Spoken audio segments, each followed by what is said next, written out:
देवस्य धीमहि धियो यो नः प्रचोदयात्। गायत्री उपासना से ब्रह्म वर्चस्व की प्राप्ति। एक समय की बात है कि पृथ्वी पर घोर दुष्काल पड़ा। अनावृष्टि के कारण सब और सूखा दिखाई पड़ने लगा। बड़े बड़े सरोवर भी सूख गए। पशु पक्षी सभी जल के लिए भटकने लगे। घरों में मनुष्यों की लाशें सड़ने लगी। नीचे से पृथ्वी का रस सूखा और ऊपर से सूर्य का ताप इतना बढ़ गया कि अग्नि वर्षा सी होने लगी। यह बात सभी जानते थे कि महर्षि गौतम की तप शक्ति बहुत बड़ी चढ़ी थी। गौतम गायत्री के उपासक थे। सर्वत्र घोर दुर्भिक्ष होते हुए भी उनके आश्रम की भूमि सुरक्षित थी। वहाँ पर जल और अन्न की कोई कमी नहीं थी। इस स्थिति में बहुत से ब्राह्मण एकत्र होकर महर्षि के आश्रम पर पहुँचे और कुशल प्रश्न के अंतर उन्होंने अपना कष्ट कह सुनाया। महर्षि ने उन्हें हर प्रकार सांत्वना दी और उनसे वहीं रहने का अनुरोध किया। तदनंतर महर्षि ने भगवती गायत्री से प्रार्थना की, अम्बे, मैं तुम्हें बारंबार नमस्कार करता हूँ। तुम प्राणियों की विपत्तियों को दूर करने में समर्थ हो। इस घोर दुर्भिक्ष के समय में ही प्राणियों की सेवा कर सकूं, ऐसा बल दो। जगत जननी, तुम ही इस घोर संकट से उद्धार करने वाली हो। माता गायत्री ने कहा, महर्षि, मैं तुम्हें अक्षय पात्र देती हूँ। कल्प वृक्ष के समान यह पात्र तुम्हारी इच्छित वस्तुओं से सदा पूर्ण रहेगा। वही हुआ। अक्षय पात्र के द्वारा अन्न, वस्त्र, आभूषण, धन धान्य सभी के ढेर लग गए। ब्राह्मणों की पत्नियां श्रेष्ठ वस्त्रालंकारों से देवंगनाएं जैसी लगने लगी। महर्षि जब जिस वस्तु की इच्छा करते तभी उस वस्तु को अक्षय पात्र पूर्ण कर देता। उसमें वह आश्रम चारों ओर से 100 योजन बढ़ गया था और वहाँ की शोभा इंद्रपुरी से भी बड़ी चढ़ी हो गई। उस समय गौतम नगरी में यज्ञादि श्रेष्ठ कर्म विधिवत होते थे। देवगण भी यज्ञ भाग पाते एवं प्रसन्न थे। गौतम का यश सर्वत्र छा गया। देवराज इंद्र ने भी अपनी सभा में इनकी अत्यंत प्रशंसा की। भगवती गायत्री के अनुग्रह से 12 वर्षों तक परिवारों का भरण पोषण करते रहे। महर्षि गौतम की प्रशंसा सर्वत्र फैल गई। उन्होंने प्राणी मात्र के कल्याण की जो प्रार्थना भगवती गायत्री से की थी, उसके फलस्वरूप जल वृष्टि और धन धान्य की उत्पत्ति होने लगी। सूर्य का ताप अपनी विकरालता छोड़कर पूर्वमान पर छा गया। इससे उत्पन्न हुए उत्कर्ष को कुछ ईर्ष्यालु व्यक्ति सहन न कर सके। उन्होंने माया की एक गौ निर्मित की, जिसकी देह जीर्ण शीर्ण थी। उनकी प्रेरणा से वह गौ महर्षि के आश्रम के सामने जाकर मर गई। तब उन दुष्टों ने उसकी हत्या का आरोप महर्षि पर लगाने की चेष्टा की। महर्षि को इस कार्य से अत्यंत क्षोभ हुआ। वे नेत्र मूंद कर समाधि में लीन हो गए। तब उन्हें इस चाल का पता लग गया। समाधि भंग होने पर महर्षि ने उन्हें शाप दिया, मूर्खों, तुम अपने कर्म का फल भोगो और वेदादि कर्म से विमुख हो अधोगति प्राप्त करो। शाप के कारण उन ईर्ष्यालु व्यक्तियों का सभी ज्ञान लुप्त हो गया था। उन्होंने जो कुछ अध्ययन आदि किया था उस सबको भी भूल गए। उनका सम्मान नष्ट हो गया। समाज में उनकी प्रतिष्ठा न रही। मनुष्य उनसे घृणा करने लगे। अब उन्हें अपने दुष्कर्म पर पश्चाताप होने लगा। वे उस स्थिति से मुक्ति होने का उपाय सोचने लगे। जब कोई युक्ति न सूझी तब वे झिझकते हुए सिर झुकाए महर्षि के आश्रम में पहुँचे और उनके चरण पकड़कर क्षमा याचना करने लगे। उन्होंने कहा, महर्षि, हमसे भीषण अपराध हो गया, परंतु आप उदार मन वाले हैं। हमारे दुष्कर्म को क्षमा कर दीजिए। हे ऋषि श्रेष्ठ, हम पर प्रसन्न हो जाइए, हमारे अपराध को भूल जाइए। उनका रोदन सुनकर गौतम का हृदय करुणा से भर उठा। वे बोले, उपासना से तुम्हारा कल्याण संभव है, अतः एकाग्र मन से उन्हीं का जाप करो। उन्हें विदा करने के पश्चात महर्षि ने सोचा कि इन बेचारों का कोई दोष नहीं था, यह सब प्रारब्ध का ही खेल है, भगवती गायत्री इनका कल्याण करे। यह कहकर वे पुनः भगवती की उपासना करने लग गए। भक्ति विभोर गौतम को पुनः भगवती ने दर्शन दिए तथा उन्होंने माता की स्तुति की और निवेदन किया कि हे अम्बे, संसार में पुनः समृद्धि छा गई है, सभी प्राणी आपकी कृपा से सुखी हैं, सर्वत्र सम्मति और महान ऐश्वर्य ही दृष्टिगोचर हो रहा है, सभी प्राणी अपने घरों को जा चुके हैं, अब आपका यह अक्षय पात्र मेरे किस काम आएगा। माता ने गौतम के सिर पर स्नेहपूर्वक हाथ फेरा और बोली, गौतम, मेरी दी हुई भक्ति सदा तुम्हारे पास रहे। गौतम बोले, मातेश्वरी, तुम्हारी यह सिद्धि अब मैं अपने पास रखने का इच्छुक नहीं हूँ। अब लोग अपने व्यक्तिगत स्वार्थों की पूर्ति में इसका उपयोग करना चाहते हैं। इसमें मेरी लोक मंगल की साधना में बाधा उत्पन्न होती है।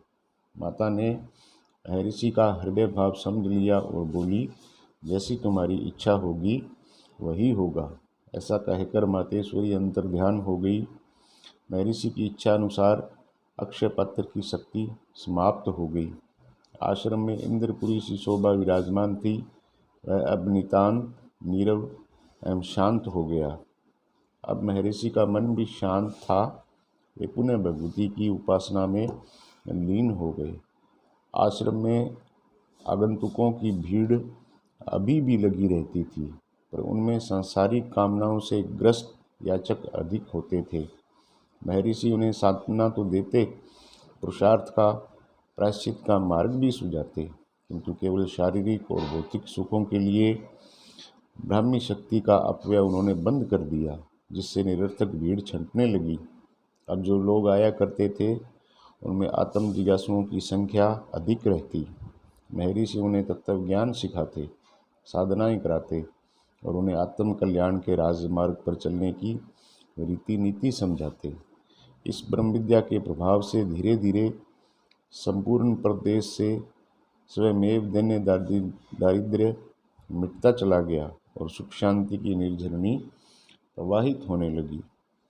भगवती गायत्री की उपासना और उनकी कृपा पाकर देश निहाल हो गया। साथ ही महर्षि गौतम की तप साधना भी सार्थक हो गई। नारायण तीर्थ नामक स्थान में महर्षि विदग्ध साकल्य का आश्रम था। वहाँ वे अपने 1000 शिष्यों सहित निवास करते थे। महर्षि के एक शिष्य याज्ञवल्क्य भी उन दिनों उन्हीं के पास थे। महर्षि ने उन्हें ऋग्वेद में पारंगत कर दिया था। एक दिन आनर्त देश के नरेश सुप्रिया उनके आश्रम पर पहुँचे और वहाँ की सुख शांति देखकर कुछ दिन वहाँ रहकर ऋषि मुनियों का सत्संग करने की उन्हें इच्छा हुई। महर्षि ने उनके निवास के लिए अपनी आश्रम भूमि में ही व्यवस्था कर दी और एक विद्यार्थी को यह कार्य सौंपा कि वह नित्य प्रति राजा सुप्रिया का अभिषेक कर उन्हें सुखी रहने का आशीर्वाद दिया करे। नित्य की भांति आज भी याज्ञवल्क्य राजा को शुभाशीष देने के लिए गए, परंतु राजा को नित्य कर्म से निवृत्त होने में देर हो गई। उन्होंने नम्रता से कहा, ऋषिवर, आप कुछ देर रुकें। याज्ञवल्क्य ने सोचा कि आश्रम जीवन में आलस्य नहीं करना चाहिए। उन्होंने राजा से भी ऐसा ही कहा, राजन, यह आश्रम जीवन है, इसमें एक एक क्षण बहुमूल्य है। राजा पर इसका उल्टा प्रभाव पड़ा। उसने सोचा कि यह विद्यार्थी अभिमानी है। वह बोला, ऋषि कुमार, यदि तुम रुकना नहीं चाहते तो सामने पड़े लक्कड़ पर जल डालकर चले जाओ। याज्ञवल्क्य ने ऐसा ही किया। सूखे लक्कड़ पर पानी डालकर चले गए। सायंकाल राजा की दृष्टि उस पर पड़ी। लक्कड़ हरा हो गया और उसमें नवीन पत्तियां तथा फल फूल लग गए। यह देख राजा अत्यंत आश्चर्यचकित हो गए। उन्होंने सोचा, मैंने यह स्वर्ण अवसर गंवा दिया। जिस जल ने इस शुष्क काठ को हरा भरा कर दिया, यदि मुझ पर पड़ता तो क्या मुझे भी सब प्रकार की सुखी न कर देता। राजा के मन की अशांति बढ़ गई। वे समय महर्षि की सेवा में उपस्थित हुए। विदग्ध साकल्य ने राजा को सादर आसन दिया और अभिप्राय जानकर याज्ञवल्क्य को समीप बुलाकर बोले, वत्स, राजा हमारे अतिथि हैं, इनका इच्छित करना हमारा कर्तव्य है, अतः जिस कार्य से इनका हित हो वही करो। याज्ञवल्क्य ने नम्रता से कहा, गुरुदेव, यह तपोभूमि है, यहाँ प्रमादी पुरुष का कल्याण संभव नहीं है। राजा के प्रमाद का इन आश्रमवासियों पर अच्छा प्रभाव नहीं पड़ेगा। राजा ने याज्ञवल्क्य से क्षमा याचना की। तब विदग्ध साकल्य बोले, वत्स, याज्ञवल्क्य, क्षमा मांगने वाले पर क्रोध कैसा, अतः राजा पर प्रसन्न होकर इनकी कामना पूर्ण करो। याज्ञवल्क्य बोले, गुरुदेव, राजा मेरे सामने नहीं, मेरे चमत्कार के सामने झुका है।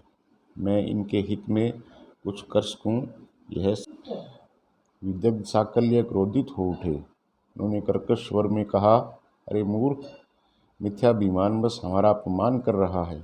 ऐसे प्रमादी शिष्य का इस आश्रम में कोई काम नहीं, अतः तू मुझसे प्राप्त वेद विद्या को मुझे लौटाकर यहाँ से चला जा। याज्ञवल्क्य ने सोचा, जो गुरुजन अभिमान के वशीभूत होकर अनुचित आज्ञा दें, उनसे अलग हो जाना ही उचित है। विदग्ध साकल्य से प्राप्त ऋग्वेद विद्या को लौटाकर याज्ञवल्क्य वहाँ से चल दिए। भ्रमण करते हुए कई मास व्यतीत हो गए।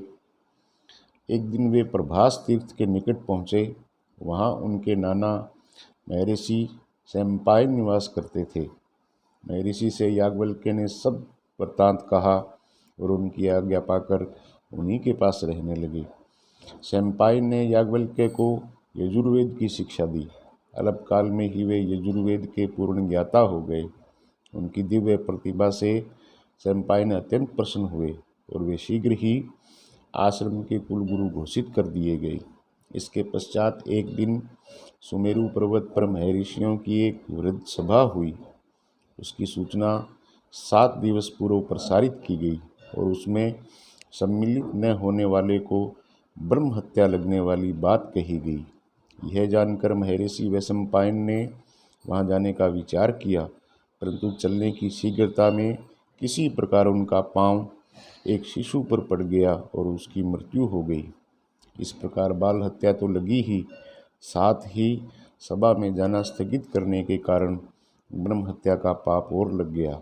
वृद्धावस्था और कृश शरीर के कारण प्रायश्चित की महर्षि में शक्ति न रही, अतः उन्होंने याज्ञवल्क्य से कहा कि किसी विद्यार्थी से इसका प्रायश्चित कराओ।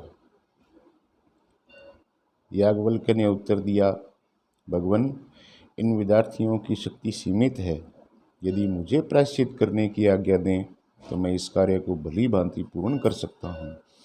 महर्षि ने समझा याज्ञवल्क्य को बड़ा अभिमान हो गया है, यह अन्य शिष्यों को अत्यंत निस्तेज समझता है, अतः वह बोले, याज्ञवल्क्य, तू उन विद्यार्थियों को इतना हीन समझता है कि इनका अपमान करने में नहीं चूका, अतः मुझे तेरे जैसे अभिमानी शिष्य का त्याग करना ही उचित लगता है।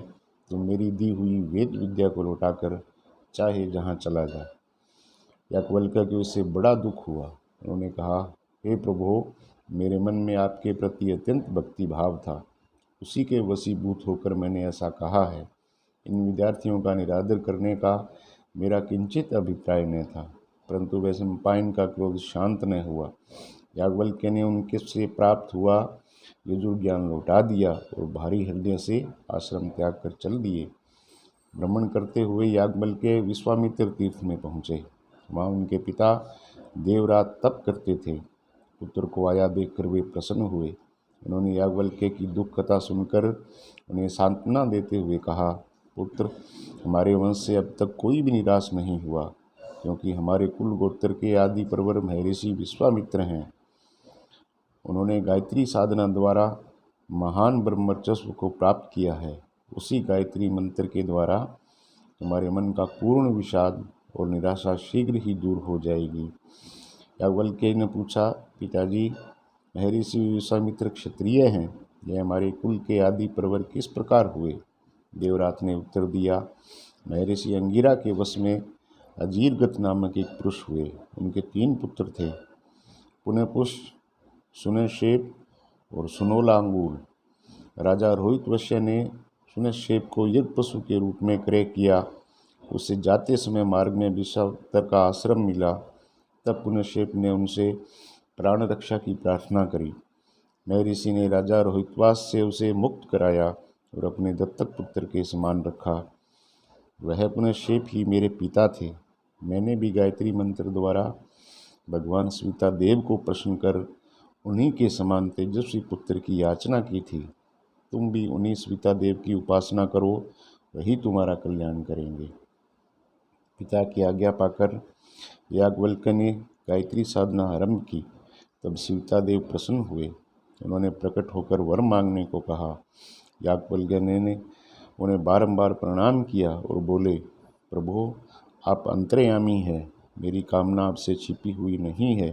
मैं समस्त वेद शास्त्रों के ज्ञान की याचना करता हूँ, यही मुझे वरदान दो। इच्छित वर देकर सीता देव अंतर ध्यान हो गए। उसी समय से याज्ञवल्क्य के हृदय में सूर्य के समान ही अलौकिक ज्ञान ज्योति प्रकट हुई और वे संपूर्ण वेद शास्त्रों के ज्ञाता हो गए। माधवाचार्य की वाणी सिद्धि। माधव निदान आयुर्वेद में निदान विषयक एक सुप्रसिद्ध ग्रंथ है। उसकी रचना इतनी अच्छी तरह से हुई कि उसको रोग निदान संबंधी श्रेष्ठ ग्रंथ कह सकते हैं। इस ग्रंथ के रचयिता श्री माधवाचार्य जी महाराज की शिक्षा सामान्य थी। गायत्री उपासना से ही उनकी प्रगति हुई। उन्होंने एक सच्चे नैष्ठिक ब्राह्मण जैसी तपस्या के गायत्री पुरस्रण किए। वृंदावन में 13 वर्ष तक रहकर निरंतर गायत्री उपासना की। इतना करने पर भी खुद में विशेषता नहीं दिखाई दी और कोई लाभ भी नहीं दिखाई दिया। लंबे समय तक निरंतर इतना परिश्रम करने पर भी लाभ न मिलने से बहुत निराशाजनक स्थिति थी। वे निराश हो गए और साधना तथा वृंदावन छोड़कर काशी चले गए। काशी में कितने ही दिनों यहाँ वहाँ भटकते रहे। निराशा और खिन्नता के कारण मन कहीं लगता नहीं था। एक दिन मणिकर्णिका घाट पर एक अवधूत से मुलाकात हुई। उनके बीच घनिष्ठता बढ़ी। माधवाचार्य ने मन की सारी व्यथा उनको बताई। अवधूत तांत्रिक थे। उन्होंने माधवाचार्य को भैरव की उपासना करने को कहकर उपासना का विधि विधान भी बता दिया। 1 वर्ष तक भैरव का अनुष्ठान करते करते उनकी साधना सफल हुई। उस दिन साधना कर रहे थे, तब एक आवाज़ सुनाई दी, मैं प्रसन्न हूँ, वरदान मांग। माधवाचार्य बहुत धैर्यवान और गंभीर व्यक्ति थे। वे स्थिर भाव से अपनी साधना में लगे रहे और कुछ भी बोले नहीं। फिर से दूसरी बार आवाज़ सुनाई दी, वरदान मांग। वे फिर भी चुप रहे। जब तीसरी बार आवाज़ आई, तब माधवाचार्य जी ने कहा, मुझे आपके दर्शन की इच्छा है। कृपया करके पीछे से बोलने के बदले मेरे सामने आकर अपने असली स्वरूप में मुझे दर्शन दीजिए। तो आवाज़ आई, मैं तुम्हारे सामने नहीं आ सकता। इसका कारण गायत्री पुरस्चरण है जो तुमने पूर्व में किए थे। मेरी शक्ति इतनी नहीं कि गायत्री उपासक के सामने प्रकट हो सकूं। तब माधवाचार्य ने कहा, जब आप में गायत्री उपासक के सामने प्रकट होने की सामर्थ्य ही नहीं, तो आपका वरदान भी अल्प सामर्थ्य वाला होगा। इसलिए मुझे आपसे कुछ और नहीं चाहिए। हाँ, आप अगर प्रसन्न हो तो मुझे इतना बताइए कि मेरी गायत्री साधना निष्फल क्यों गई और उनकी सिद्धि प्राप्त करने का कौन सा मार्ग है। अदृश्य भैरव ने पीछे से ही जवाब दिया, तुम्हारे पूर्व जन्मों के पापों का नाश करने में 13 वर्ष की साधना खर्च हो गई। तभी 1 वर्ष की वही साधना करो और तब तुम्हारे पूर्व जन्मों के पापों का पूर्ण नाश होगा। जब तुम्हारी आत्मा पूर्णतः निष्पाप हो जाएगी, तब तुमको गायत्री का ब्रह्म तेज मिलेगा। वृंदावन जाकर फिर से 1 साल तक साधना करने से तुमको इस बार सिद्धि मिलेगी। इतना कहकर भैरव अंतर ध्यान हुए। माधवाचार्य वृंदावन आए और उन्होंने 1 साल तक उसी स्थान पर फिर से साधना की। 1 वर्ष के बाद उनको गायत्री का साक्षात्कार हुआ और उनकी वाणी सिद्ध हुई। संसार की भलाई हो और समय को यश मिले, ऐसे ग्रंथ की रचना करूं, यह प्रार्थना उन्होंने आदि जगत जननी माँ गायत्री से की। उनकी इच्छा पूर्ण हुई। शिक्षा सामान्य होते हुए भी उन्होंने माधव निदान जैसे ग्रंथ की रचना की। गायत्री सतोगुणी शक्ति है। इसका सबसे पहला प्रभाव मनुष्य के जन्म जन्मांतरों के संचित हुए पाप कुसंस्कारों को नाश करने में होता है। जब सर्व पापों का नाश होता है और आत्मा निर्मल बनती है, तब उसका कोई विशेष प्रत्यक्ष लाभ दिखाई देता है। जिस स्थान में गहरी खाई खोदी गई हो, उस स्थान पर सुंदर महल बनाना हो तो पहले खाई को पाटने में शक्ति लगानी पड़ती है। खाई पूरने के बाद भूमि समतल होगी, तभी महल बनाने का कर्म आरंभ होगा। जो पूर्व जन्मों के संचित कुसंस्कारों को नाश किए बिना थोड़ी ही साधना का तुरंत लाभ उठाना चाहते हैं, उनको माधवाचार्य की शुरुआती की असफलता जैसा निराश होना पड़ता है। किंतु जो धैर्यपूर्वक इस महाशक्ति की उपासना करते हैं, उनको मधुर फल अवश्य प्राप्त होता है।